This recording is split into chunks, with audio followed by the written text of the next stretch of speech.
he talks about emotional neglect and how I think it's Nafungin Wickett in 1994 wrote a paper talking about how neglect was even more damaging to the developing child than abuse. And I Um, just, yeah, and I just was like, oh, wow. And Nick Duffell talks about this idea of normalized neglect, that's what boarding school is. And so, I'd love you to talk a bit about, what is the impact of emotional neglect?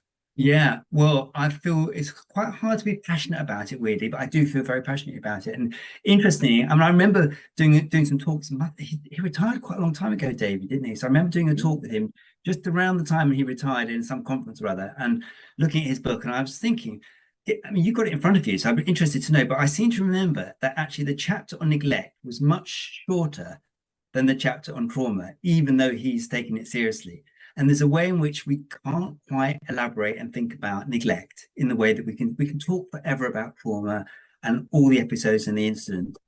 And there's something about neglect.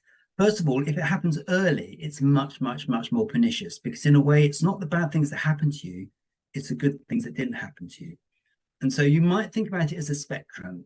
And so there's the most extreme kind, maybe those, say, Ceausescu orphans in Romania or other, and boarding school life is most definitely on that spectrum.